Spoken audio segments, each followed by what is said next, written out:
James Dillon's Ti Ke Dha for solo drum set was extensively studied and rehearsed by me in close collaboration with the composer. The work exemplifies the composer's direction in the late 70s in several ways. Dillon's work was an alternative direction to minimalist music and forced both performer and audience to experience time and rhythm in a more complex, abstract way. Dillon's eclectic interests had force upon making this piece unique. His passion for early rock and blues music urged the piece to adopt a physical, raw character, and his interest in opera and theater prompted him to insist that the piece be kind of choreographed by the performer as a creative exercise. His collegiate study of acoustics and sound physics is evident in his careful choice of timbral shift and balance. Lastly, his collegiate study of mathematics proves evident in his carefully chosen relationships between rhythms, tempo markings, and formal structures. The piece has a dense polyrhythmic texture which clearly shows the influence of the composer's study of Indian rhythm. As a percussionist, I have to decode figures of 4 against 3, 5 against 2, 5 against 3, 5 against 4, 6 against 4, 5 against 6, 5 against 8, 9 against 4, 7 against 6, and even 3 different rhythms, or 4 or 5 against one another, like, for example, 9 against 4 against 6, or 9 against 3 against 6. So after this learning process, the player must develop methods of executing these rhythms, which involve constantly changing orchestrations played with all 4 limbs across this large setup of instruments. The process of internalization a percussionist undergoes while learning this piece tests the limits of their kinesthetic memory, like I was describing before, interlimb coordination, a vocable oral conception, and interpretive voice. During the long process of internalizing the material, a finely tuned ear and touch for a multiple percussion setup comes to fruition, and an expressive physical dance emerges in a performance that ultimately will be different for everybody interpreting the piece. So one thing that's very notable about this piece in the context of the DVD, especially in comparison with Extroverted Introvert, the other piece that involves the drum set in the DVD, is that it uses the instrument of the drum set in a very different context, in a modernist tradition of composition, which usually ends up with a performance in a formal atmosphere, like a formal recital. So this is kind of a very different approach to the drum set and performing and learning music on this instrument in general, which relates to what I was talking about with the drum set being a composed instrument and progressive uses of the drum set. So this piece is a very clear example, and in fact, it's quite an early example of that kind of thought process. The piece was actually written in the late 70s. So I like to take advantage of this. Personally, as an artist, I relate to this piece tremendously because it allows me to express things on this instrument that wouldn't really make sense in most of the atmospheres that I'm used to playing on this instrument. Out at a club or a jazz club or a bar or something, if I'm playing, it's hard for me to communicate very subtle things with time and dynamics and touch, and also expressively with my body and my facial expressions. So this piece, especially when I present it in a formal atmosphere, allows me to get in touch with that on this instrument that, for me, is very comfortable. This is kind of my home base here, the drum set. So I'd like to get a little more technically specific here and kind of dive right in with regards to how I learned the piece and how I approached it. Of course, I had to learn this piece. None of the piece is improvised, obviously. It's all expressed in great detail on a complex score. So I'd like to tell you how I approached this score and how I approached internalizing the material and eventually being able to perform all of it by memory. So first, I came up with a setup of instruments. I carefully chose my instruments and I experimented with that. And like I said before about certain pieces of repertoire, it promotes creativity a little bit because the instrumentation is a little bit open. This is very valuable as a percussionist who's studying music to be given a freedom like that. I had a lot of discussions with James about this, and the conversations always ended with him encouraging me to go outside of the instruments he specified and said, just use your ears. Don't be afraid to use a different instrument. So you can see there's a variety of different things here that I didn't use on Extroverted Introvert. We got some cowbells here. I have this really interesting ice bell with some rivets that I think has kind of an unusual character to it. So I liked using this. We have some boxes. I'm looking at the videographer right now because I just found these boxes last night after we recorded because I was searching for the right instruments and I couldn't find them. I was on the phone with my teacher and kind of panicking. So we found these things and they're great. What James wanted was a substitute for a woodblock sound. James is always looking for interesting sounds and timbres, so I didn't want to use a log drum, and my teacher also didn't want me to use a log drum because with the way I play, especially in this piece, I would have damaged them. So here's a perfect example of a creative use of an instrument. It's a hollow box, and actually it has a really amazing sound within the context of the piece.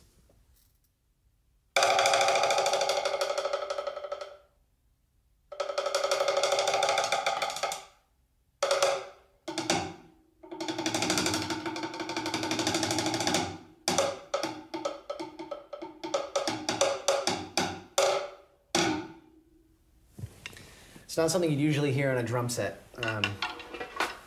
And of course, I chose how I wanted my tom-toms to sound. I wanted kind of a cohesive sound with what I'm used to playing on the kit. Some timbales, which again is James's recommendation. And I just made sure I tuned them to how it made sense in the piece based on the figurations between the drums and stuff. And also, you notice I put some sleigh bells here on the hi-hat, which again is James's ideas. He specified in the score, which has to do with his relationship with Indian music and dancers and things like that. He wanted to suggest that with this. So I tried some tambourines, some hi-hat mounted tambourines for a while, but ended up using these just to give it a little extra character and flavor. Okay, so once I decided on the instruments I liked and felt like they all balanced with one another really well and created a cohesive texture, I started the process of learning the rhythms. I just thought about time and orchestration for a while, and this is of course one of the biggest challenges with learning this piece.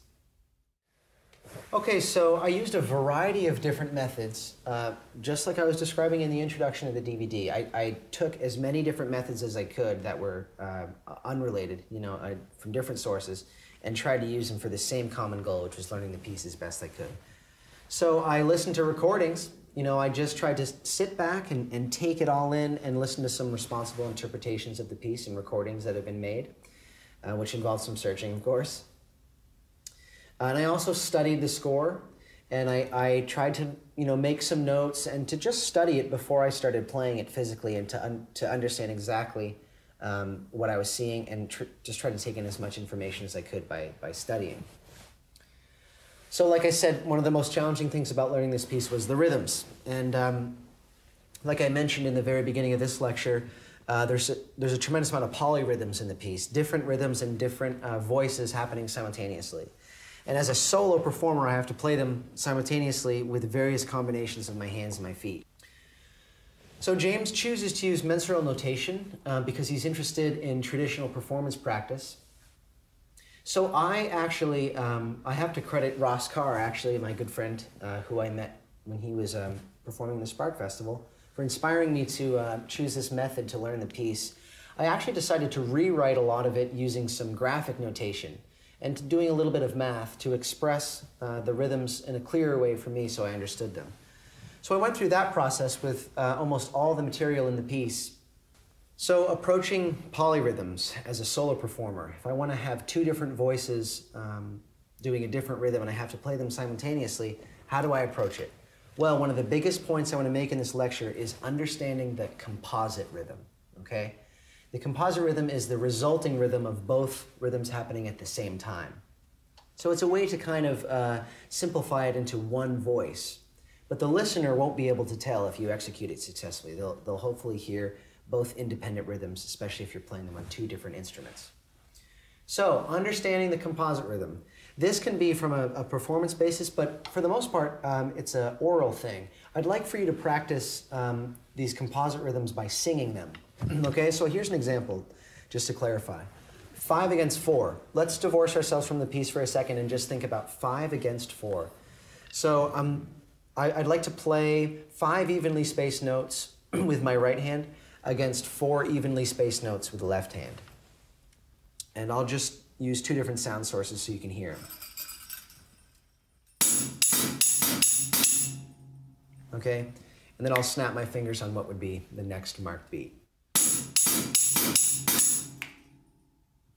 Okay, so I'm playing 5 with the right hand and 4 with the left hand at the same time. Now, how am I able to do that? Well, before I learned how to do that, I learned how to sing the composite rhythm. You can get really creative with vocables, but the one I like to use is 1, 2E, 3, and 4 to 5. Okay? 1, 2E, 3, and 4 to 5. So, you know, when I'm walking to class or, you know, filling gas or something, I'll sing that to myself just to get it in my system. 1, 2E, 3, and 4 to 5. And if I were to play both rhythms with both hands, or excuse me, the 5 with the right hand and the 4 with the left hand, on the same sound source, that would create that audible rhythm. Okay? But if I play it like this, the same rhythm, it creates the polyrhythm by understanding the composite rhythm between 4 and 5 happening at the same time. Okay, so here's a specific example from the piece to go a little deeper. This particular example involves 9 against 4. And of course, as you get into the material of this piece, it gets more complex as to which limbs are playing which part of the voice. But you can always understand the, if you're learning a measure at a time, you could always understand the full measure by singing the composite rhythm before you assign the hands and feet to play each note. So this example is a figuration of 9 against 4 with various instruments. But before we learn the orchestration on the setup, let's just sing the rhythm. So 9 against 4. 1, 2, 3, 4, 5 and 6, 7 to 8, 9. Okay? I'm finding a way to sing 9 against 4 composite rhythm. So that's the 4, and here's the 9.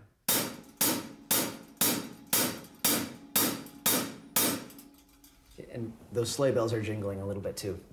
You can ignore that. Okay, so both at the same time would sound like simultaneously this. 1, 2, 3, 4, 5 and 6, 7 to 8, 9. Okay, now I'll play the 9 on the tambourine here, and I'll play the 4 with my left hand on the timbali. So.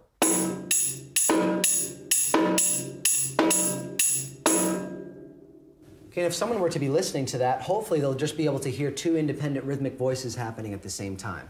And that's one of the main things about this piece, is to hear different voices and different things moving at different paces. So now, I'll play it a little faster. There's a motor memory element of this too. Once you get used to doing it, you're able to do it faster and smoother. So. Okay, 9 against 4 with another downbeat I just demonstrated. So the way that this particular measure works in this piece involves moving around the setup a little bit and playing all the correct instruments. So I'll just demonstrate that real quick.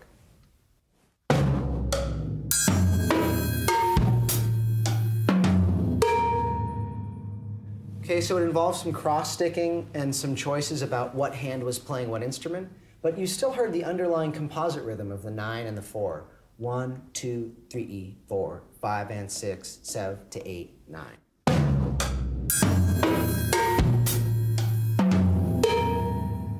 Okay, so when you see on the page 4 and then 9 above it, it may look a little intimidating, but I made sure to sing the rhythm first.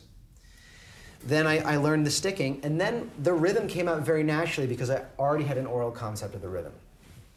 Okay, so that gives you a little insight into how I learned the rest of the piece as well. I applied the same concept to even the more challenging measures that involved a lot of different rhythms. I just made sure I understood the composite rhythm.